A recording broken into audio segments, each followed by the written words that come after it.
So the Senate Judiciary Committee today released over 1,800 pages worth of transcripts of interviews that were done with the president's oldest son, Donald Trump Jr., and other participants in a June 9th, 2016 meeting at Trump Tower.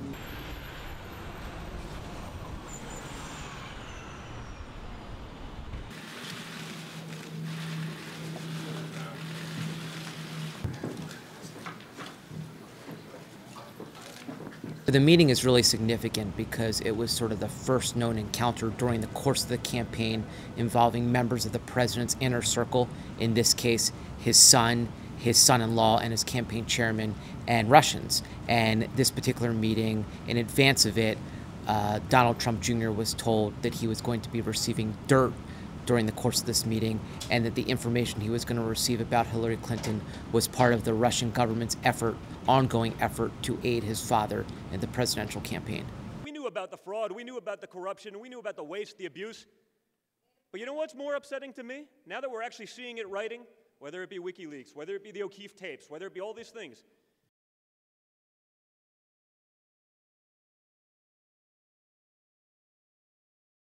it is interesting that Don Trump Jr. basically struck a defiant and unapologetic tone about having taken the meeting in the first place. He says, look, I didn't think it would be problematic or an issue for me to receive information about my father's opponent that could speak to her judgment, her character, her ethics. And so he didn't get a sense before the meeting that that would be an issue or problematic. And so that's sort of striking.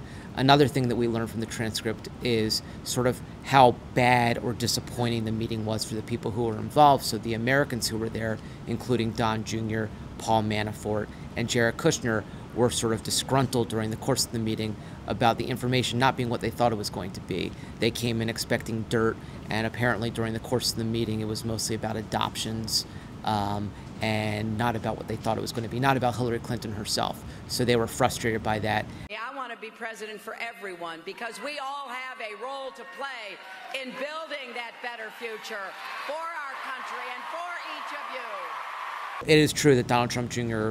in this transcript says, I never told my father before I took the meeting, and I didn't discuss it after the fact. And he says, I didn't talk to him about the statement that he was preparing on Air Force One as the story was about to break because he wasn't part of the meeting and I didn't want to drag him in. There's one interesting moment, though, of a phone call that he handles and takes the evening of June 6, 2016, which is when the meeting was finalized and set up. And it's a phone call involving a blocked phone number. And he's asked quite a bit about that. Who did you call? Does your father have a blocked phone number? And he says, I don't recall to all of those questions. So we're sort of left in the dark as to whether he was speaking with his father then about the fact that he was going to have the meeting.